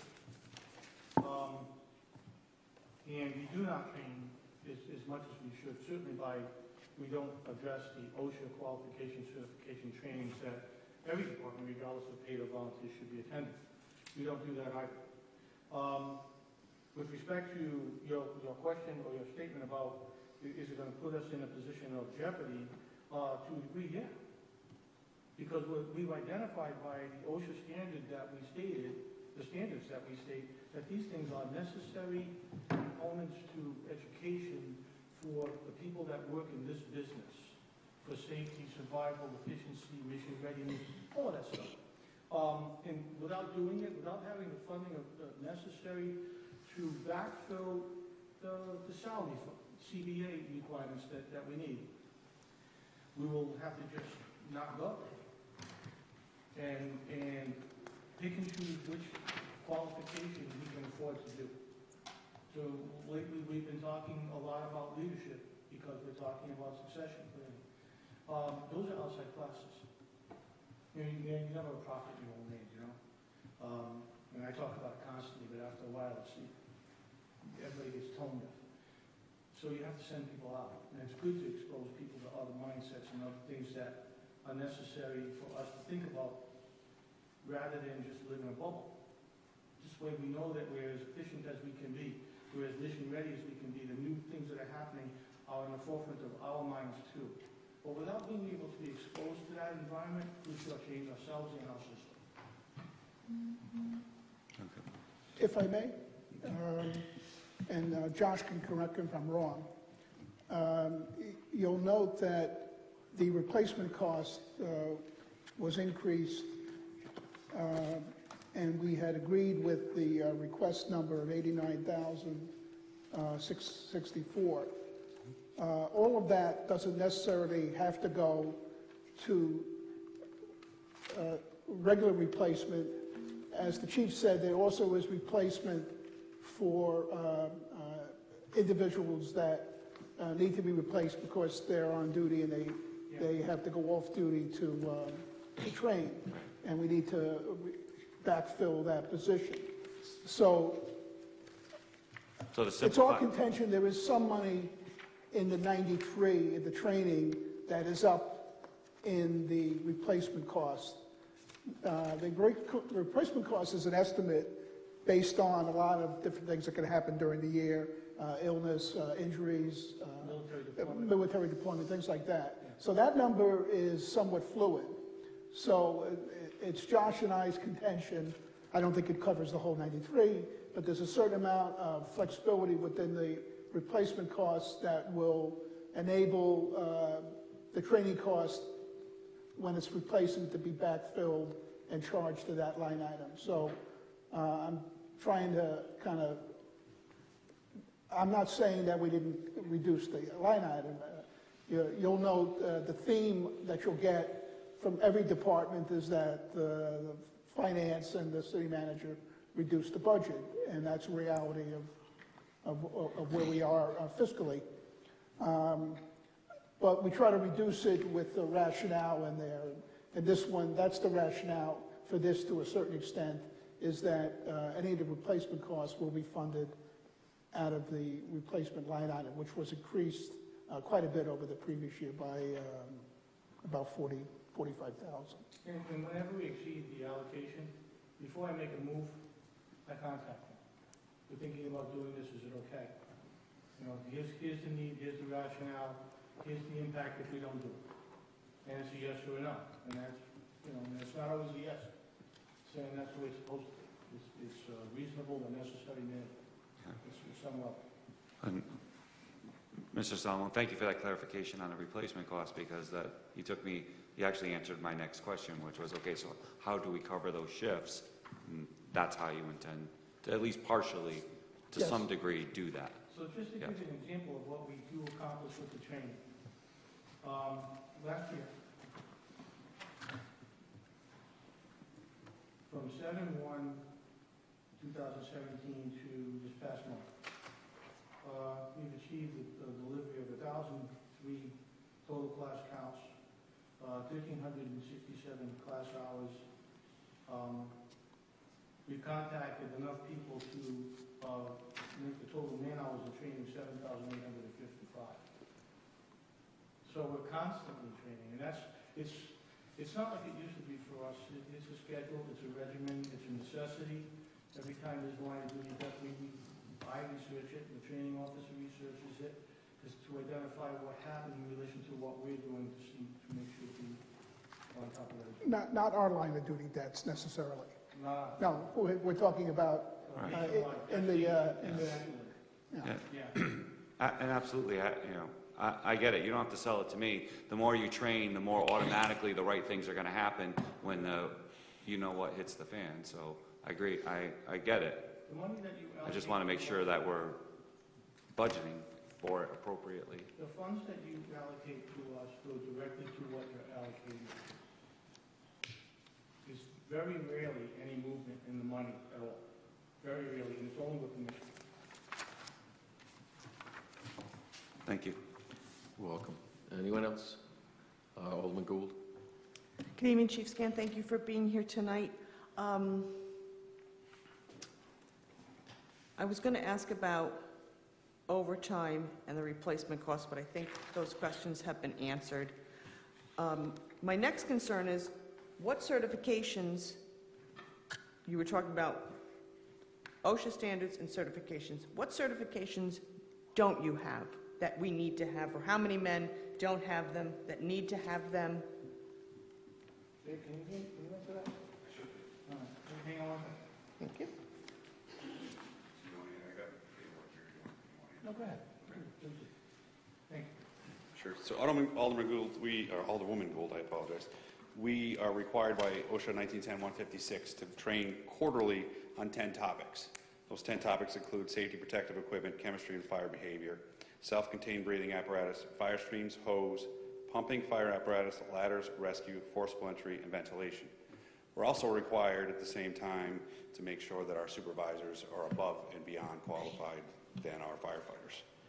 So add on top of that an annual hazardous materials refresher program required, annual bloodborne training required, annual respirator training required, and confined space rescue requirement. Those things are constantly trained by our department. So each quarter I've got to hit those 10 topics to maintain that level under 1910-156. Now the certifications are above and beyond when we have an officer who's promoted from a firefighter to a lieutenant. They're required by job description to get their Fire Officer 1 certification and their Fire Service Instructor certification, which allows them to teach. That's where some of that cost increase. Where those benefits come in, and it's kind of hidden, is what we call the ISO benefit. ISO is the Insurance Services Organization that judges our city to determine what the ratings would be for fire fire insurance. So 35 points out of that 100 points are training. That's a significant number. So by dual attacking both the 1910-156 and the ISO at the same time, we can get a benefit also towards saving our taxpayers' money. So we have a significant amount of training that's required on a quarterly basis that we try to do in-house by that allocation for each fire officer to teach 1 month of the year. Does that answer your question? I'm gonna ask a follow-up then. Okay. So who, if you're saying that we are at risk of not having these certifications, who is at risk? You have some officers that have not gone to Fire Officer 1, or we have officers who are not going to their training. It's my understanding, when OSHA requires a certification, the firefighters are not at risk per se. I mean, they can, of course, the training that they get enhances their ability to make decisions in the street and survive the job. That's the primary reason why we look for certification, but also there's a liability component to the city. And part of my responsibility is to make sure that what we're doing lessens the liability to the city itself.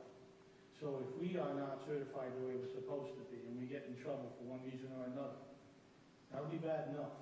But when the investigation comes down and they ask us, you had a budget of this and you were given that, and you weren't able to do this, that's a violation that puts us in greater jeopardy as a city, in my opinion. Okay, thank you. Alderman Browning. I'm looking at page 76, and it discusses inspections, re-inspections, violations found, violations corrected, and basically it looks like you're doing about 600 to 700 fire inspections a year. Each one turns up at least 3 or 4 violations, and maybe half to a quarter of those are actually corrected, and I'm not saying this to be negative toward the department. I'm just, if you could tell us a little bit more about the fire inspection process and why some people obviously don't comply with, you know, cooperating and fixing fire violations. That's a complex question, but a great one. Okay. It takes a certain amount of, there's a process involved that's directed by the state for us to follow. There's a Connecticut State Fire Safety Code and a number of variations that go along with that we are mandated to follow. We apply it to specific types of occupancies. Each occupancy classification has a different set of standards that we follow. Which means, so we break it all down to how many different types of occupancies we have. And then the state came in a few years back and said that in a 12-year rotation or a 4-year rotation, you're going to need to do all the most heavily occupied buildings first, business is second, in the second year, mercantile in the third year, things like that, which gave us a structure to follow to make sure that the personnel and the departments were meeting the requirement to have every building inspected. Very few departments in the state of Connecticut achieve that, because there's just too much work involved administratively, timing-wise, to achieve a complete inspection schedule that's mandated. I've been saying this for years. We do not have the help that we need to cover the responsibility that the state requires us to inspect our buildings by. So what do? We make sure that the most sensitive occupancies, the most heavily occupied always get done. Schools, nursing homes, hospitals, things like that. Large apartment complexes. We take care of that. In the middle, we fit in plan review and fire investigation and public ed stuff. There's a lot of work to do in the marshal's office. Back in 2009, I did a study to figure out exactly how many people it would take to do the job that we do. We need 9 people in the marshal's office. Unrealistic, I know. We can't get that. So we do the best we can. So once we have an inspection, we have to chase the people the landlords, and there are many, that refuse to comply with the codes. So we have to go do the analysis and then come back and do the administrative work. We had a part-time secretary for that. That's gone. So now the marshals are doing that as well. Once we figure out the code violations, we do the secretarial work along with the code clerk to send out the violation notices. That gives them 30 days. In that 30-day window, we have to meet with them at least once to identify what their plan is going to be. Most oftentimes, they do not comply within 30 days, and we have to chase them for the next 2 weeks or so to find another time where we can get back to them. And we're not in the business of closing businesses down or kicking people out of the houses. We're in the business of making the buildings that we own in our city safer. So what we do is we work with the occupants. As long as they're working towards correcting the violations that we see based on the code analysis, we continue to work with them. But there are many that just today we ended up sending 3 to the state prosecutor because they just burn us out. They kick it down the road, they're not available, they don't show up, and all of that administrative time, all of that extra effort eats up our time that is allowed by, the work week time that we have to get into all of the occupancies. We just physically don't have the help to do it. And if you how many referrals did you send to the state prosecutor last year, roughly? I don't have that number, I can get it for you. How often do they prosecute, though? I don't have that number. Would it be safe to say not very often? No, it's active. Judith Racine is the prosecutor that we talk to. It's a very active process. We generally don't like to do that because it's bad business. We only do it when there's an abundance of safety violations in a building that threaten a large group of people. So we're getting no response from the landowner or the property manager. Then we kick it to the state prosecutor because that's by state law. That's exactly what we're supposed to do. Yeah, so there's not really a mechanism other than the state prosecutor for enforcing, say, fines? Right. This year I had asked for consideration to actually hire at a lesser pay than the fire marshals that we have, a code enforcement officer. Because that would certainly take that administrative load that is eating our inspection time completely out, away from us. And that's definitely necessary. Yeah. And that was one of the things I was going to speak to you folks about. Here's a hypothetical, and this is because I know nothing about fire services. Someone might say, well, it's a slow day. Why can't you take someone off one of your trucks and have them do a fire inspection who's just a firefighter? So here's what we do with that. What we've done, we've recognized that we can't get our marshals out everywhere. We have brought the fire officers that we have through training, developed a module where they can go out through building inspection and identify the obvious things, blocked exit lights are out, things that might necessarily be, to the common man, doesn't look like. That information gets switched to the marshal's office, and then we go out and inspect it. But to your point, you cannot inspect a building unless you're certified to do so by the state. That certification comes with about 160 hours of instruction, and then there's a 90-hour per year in-service upgrade that you have to maintain and manually. The 3 marshals that we have, lastly, we only have 2 ones in school, including myself, are all certified. We're all burn certified people. No one else is allowed to, by law, have the authority to cite a violation and prosecute it So, unless you're certified. unlike a building inspection, you can't really pay for this by charging people, correct, for like a We fire? can. There is a process in place where we can actually fine people for the violations that we find. That would have to be adopted by ordinance. There is a plan on the table, but it's not in effect right now. But that certainly will not subsidize the additional personnel that we need, nor will it satisfy the problem that we have with management. We just don't have enough people to inspect the buildings. I'm not saying that the buildings are unsafe. What I am saying is by state mandate, we can't cover it. Okay. I just have 2 more questions, and I'm going to ask these very narrowly. Does your department have a Lucas machine, The Lucas device. the Lucas device? No. Is there any relevant codes on that involving OSHA codes involving which department should own one, or is it a requirement? I have no knowledge of that. No? No. Thank you. Members, Alderwoman Philbrick. Thank you, Chief. I have 3 questions. Well, actually, I have 1 comment. Oh, there are probably more comments. In reviewing the budget, I am embarrassed and ashamed to see that your executive secretary, who has been here for a number of years, makes $50,000 a year. Yes, I know.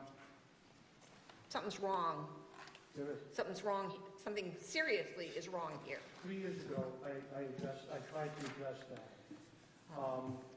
But because that's a separate union, I made a recommendation that the executive secretary and the code clerk need pay raises because they're working in the place of 4 people. And they are pretty much the soul of that organization. And having said, I'm sorry, But it's a different union. but having said They that, have to negotiate that. I can't do that. I can make Well- a recommendation to Mr. Callis, which I did, that we need to have these people paid commensurate with their ability and their responsibility. And it fell on deaf ears because that's a whole pay scale graduation thing that is above, it's out of my purview to influence. The only thing I can do is suggest it, which I have, but it's difficult because that's a union that I have no swing in. because having said that, the chief of police, his executive secretary, who has been here forever, also makes $50,000 a year. As I say, there's something inherently wrong, in my opinion. I noticed in your, when Chief Blanchard was here, he put in for $299,000 for 31 sets of the self-contained breathing apparatus, regulators, and masks. And it remained in his budget. You have asked for some, and it's not funded. No, we had an opportunity to apply for a CDBG grant. So you're going to get yours that way? Well, it's in CDAC process right now. I'm presuming that it will be approved. Okay. The intention was always to subsidize the Yantic and the Norwich Fire SCBA needs together when that came. That was supposed to happen a year or so ago, and it did not for obvious economic reasons. I'm pleased to see that they're getting their SCBA's. That brings us all on the same playing field with the same type of equipment, and that's one step. That's a good step. So we are, if successful, we will be achieving to upgrade the necessary SCBA's that we own as well. We are also going to be asking for, and as part of what we can do with the money, is getting replacement parts to repair anybody's air pack, not just ours. You know, we've always said that, but we're not taking up on it, but we can. And can you explain to me why you need a $50,000 vehicle for the battalion chief rather than something perhaps not quite as expensive? Well, cost aside, because that's what they cost. We do have the physical requirements of the vehicle, what it does, what it carries, how we use it. Has to be at least a certain size. to Oh, be okay. practical. And it has to be a certain grade, heavyweight, you know? If it's not, we'll burn it out, we'll actually waste money. We'll burn it out before its lifespan. The vehicle that we're asking to replace now, we should be in dire need of replacement. Again, a needs-based thing. Is rusting in the fender wells, transmissions, we've got problems with the vehicle. It's worked hard over its few years that we've had it. We are going to relegate it to a reserve status. That truck will be taking the place of 2 vehicles. We're going to be taking 2 vehicles offline. One will be kept for the emergency management, but the other will be scrapped because it's absolutely whipped, and we'll be downgrading the fleet as well. So it is clearly necessary. Okay, so it wouldn't fit in my Ford Escape? Well, absolutely not. Because of the command staff, communications equipment, you cannot get alone unless you put it on the truck on top. Thank you. Other members? Alderman Gould? Okay. Couple more questions after listening to the other aldermen ask their questions. How many fire marshals, state-certified fire marshals, do we have in your department? 4. 4. Okay. And the battalion chief's vehicle, what year is that right now? I don't know, what is that?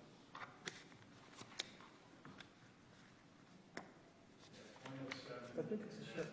The service truck is 1998. It's a 2007 vehicle. Okay, so, and the service truck is what, I'm sorry? It was in 95. The service truck that we're going to be moving out is in 1995. That's the pickup. Okay. The Tahoe that's going to be taken offline, the old chief's vehicle, the red one, that's a 2001 vehicle, over 200,000 miles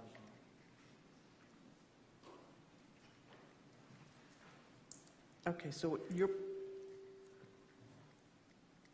got the battalion chief vehicle, which is a 2007. You've got the red pickup truck, 95, and the old chief's vehicle, which is a 2001. Right. And you're proposing to take all of those out of service and replace it with a new battalion chief's vehicle? No.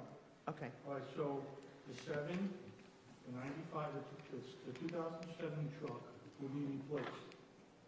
That 2007 truck will take the place of the 95 pickup truck. The 95 pickup truck will be going to the emergency management. It's got a few legs left to it. The 2001 Tahoe will be taken offline. And that will be sold?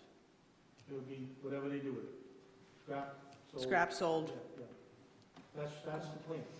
That's been in place for, well, with the exception of emergency management, that's been in place for 2 years now, that plan. I would have achieved that last year had we done this.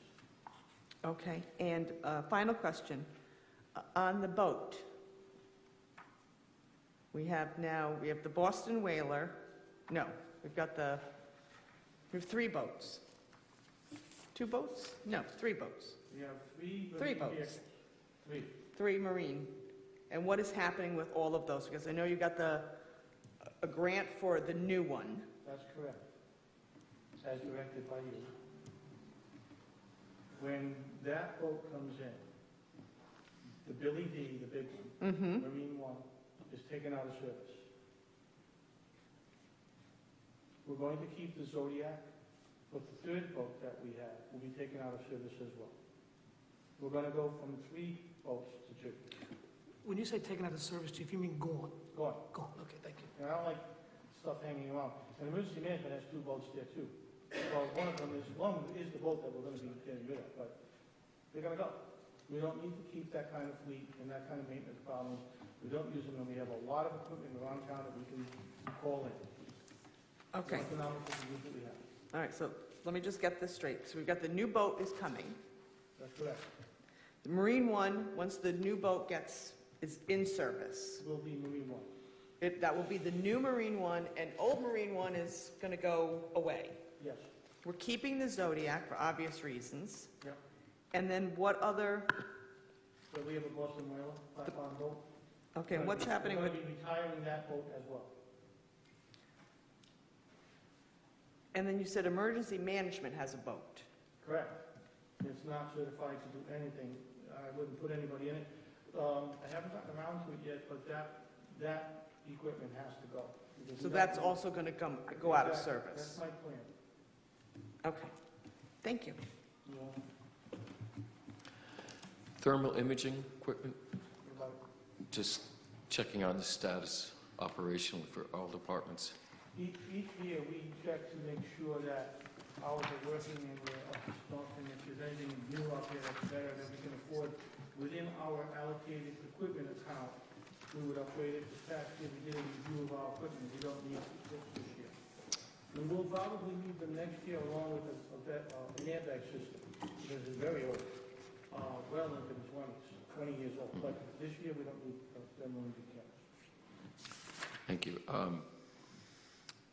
The boat that's on way, with the grant that you were successful, which we are grateful that you did that, I want to mention that.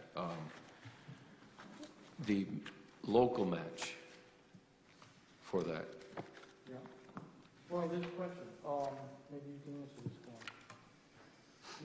We were awarded 335,174.79. Now, the allocation, I'm sorry, we applied for 338,475.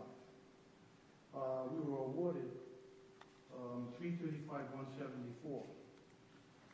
Now, I'm not certain whether the cost share that you are obligated to is the 84,618 or the 67,034, based on the fact that the award was less than the request.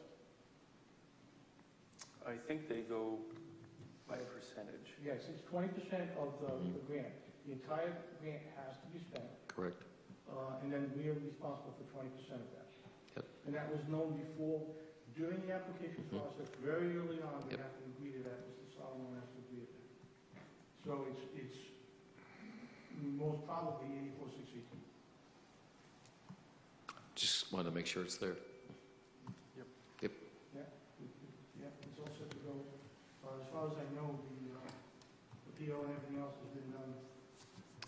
Thank you. Ready to go with it. Sorry, Chief, Alderman Gould. I have one more question, I'm sorry. Please do. You have an extractor and a dryer at the station Yes, for gear washing. yes, Would you allow any of the other departments to use that extractor and dryer? absolutely. We do. Okay. Everything that Norwich Fire has at its disposal is generally funded and available to anybody that needs it. And that's been like that since '05, when I got it, regardless of what the statements are. Oh, no, I'm not suggesting that anybody said anything different. We look forward to actually interacting with them because it's good business for us to do so. And every now and again they do. No, but if they have trouble, they call us up and we help them out. We take care of the laundry, and actually set it up for them. So all they have to do is pick it up. But very rarely do we interact like that. Very rarely. Okay, thank you. If I may, one of the other capital items that was not funded, that, and I'm certain that Bill will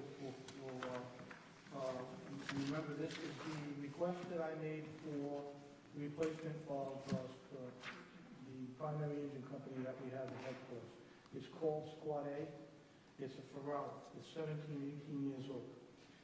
I have been telling these councilors for 2 years plus that this vehicle needs to be replaced. Now, I'm not saying anything about, and this is not motivated by what's happening with the volunteers, that they are getting what they need.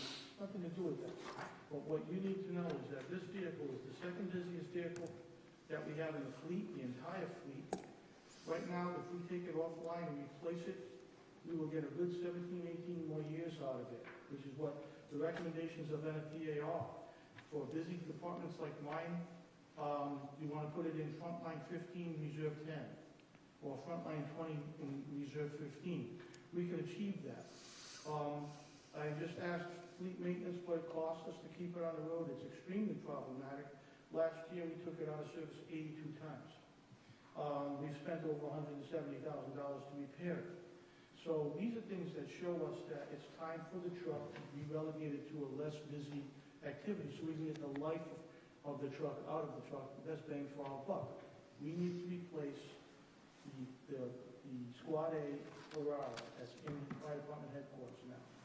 It's not something that, I mean, we're not in dire straits, but it does come out of service enough to have us say, thank heavens, we have reserve engines, a reserve engine and truck to switch over to, because the vehicles are out of service that often.